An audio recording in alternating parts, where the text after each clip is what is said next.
vamos dar início aí, né, no nosso assunto a respeito das distocias. Então, sobre o assunto distocia em si, o que é que nós temos que saber? Um pouquinho de definição das distocias, o que consiste esse processo, né, de distocia, uma introduçãozinha a respeito da importância de se abordar esses casos e quais são as causas. Vamos começar abordando as causas de uma forma geral e depois a gente vai dar uma aprofundada nas principais causas de distocias no nosso dia a dia, na rotina de atendimento obstétrico. Então, por definição, as distocias consistem aí em qualquer problema de origem materna ou de origem fetal que vá dificultar o parto. Então, esse problema para expulsar o feto ou acontecer o trabalho de parto pode estar ligado tanto à mãe quanto ao feto. Independente disso, o que eu estou conseguindo observar naquele momento do meu exame é que ela está com um problema. Ela está com um problema para parir e isso já define, isso consiste em um trabalho de parto que a gente chama de distócia. As distocias, de uma forma geral, elas são provocadas por algumas situações. Então, nós temos 3 causas principais de distocias. Começando ali pelas causas mecânicas. São causas que impedem a passagem do feto pelo canal do parto. Então, algo mecânico, existe alguma estrutura anormal naquele canal do parto que está impedindo a sua passagem. Ele conseguiria sair, mas aquilo está bloqueando, né, a sua saída do meio intra para o meio extrauterino. São essas 4 causas aqui mecânicas que a gente encontra. Desproporção. Desproporção do quê? De feto e de pelve. Então, a desproporção fetopélvica é uma desproporção que ocasiona no impedimento da saída fetal. Imagine, né? Aqueles casos que eu já comentei com vocês de algumas raças, como as bulldogs francês da vida, que possuem uma pelve com uma morfologia, uma conformação anormal. E essa conformação, essa desproporção de pelve que elas têm, ocasiona num quadro desse, né, de causa mecânica de distocia. Então, é nesse sentido que está aí a palavra desproporção. Tá? Então, desproporção de feto, desproporção de pelve é considerado uma causa mecânica de distocia.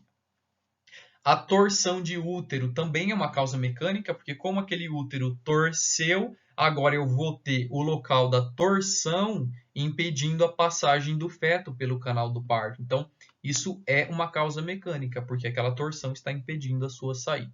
As estenoses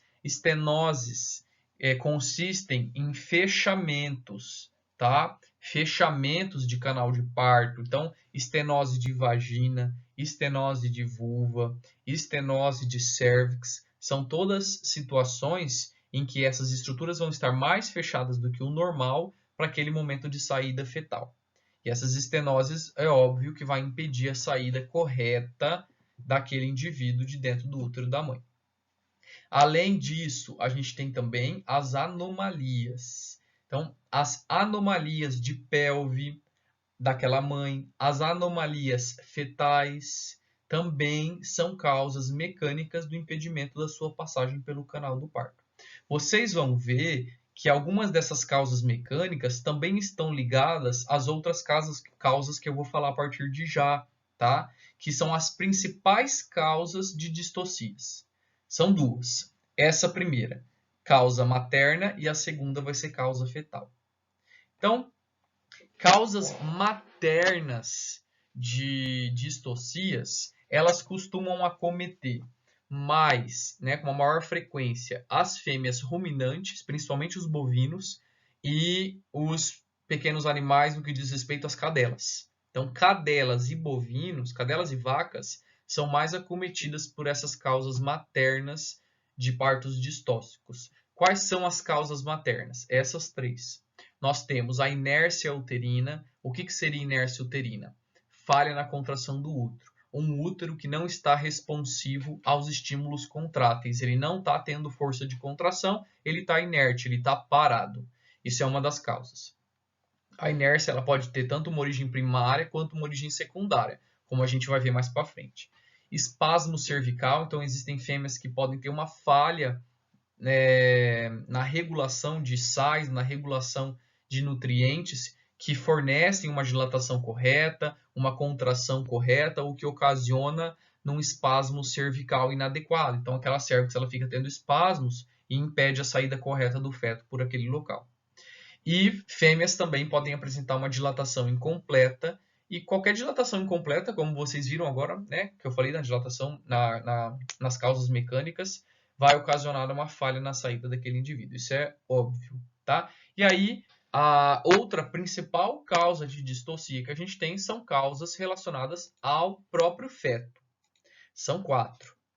A gente tem aí os defeitos de desenvolvimento, então as malconformações, as malformações fetais são causas de distocias.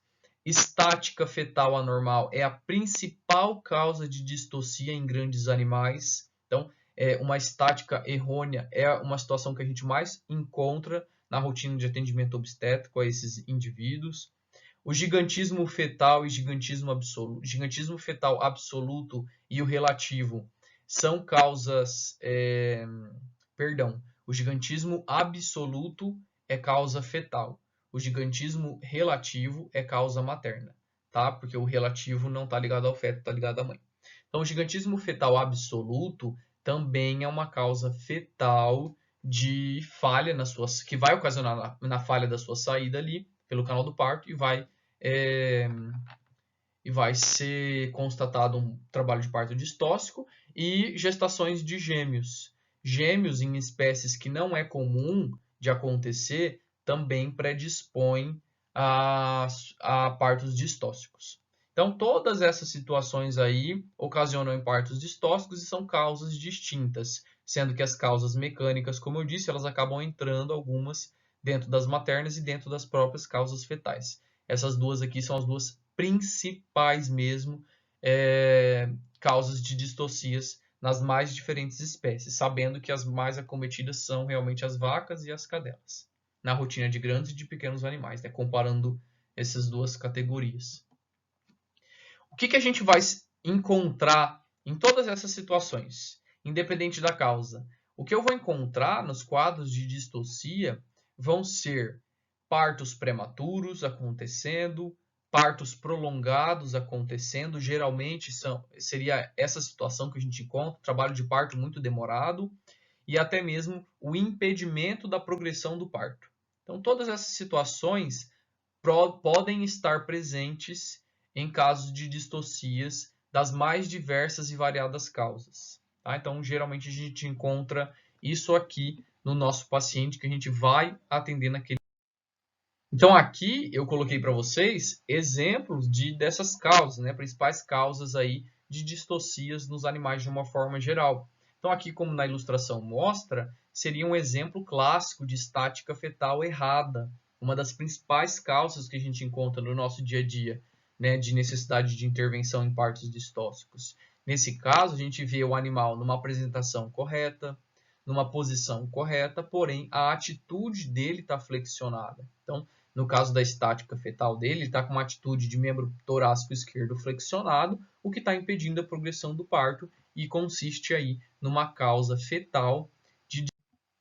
Uma outra situação também que a gente encontra são esses defeitos congênitos, né? Algumas falhas, algumas malformações congênitas que vão ocasionar provavelmente na dificuldade de passagem do feto através daquele canal e vai necessitar de alguma intervenção cirúrgica, conservativa, depende do que está rolando ali e da gravidade do caso.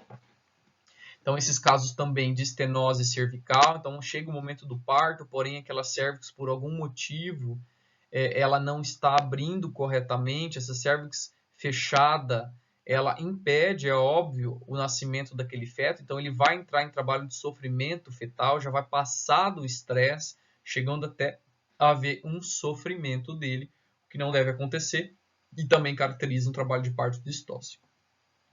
Gestações gemelares, em animais que acaba não sendo comum a gente vê essa situação, também pode desencadear trabalhos de partos distóxicos devido ao espaço que esses animais ocupam aqui dentro do útero da mãe e, muitas das vezes, o posicionamento deles no ato do parto.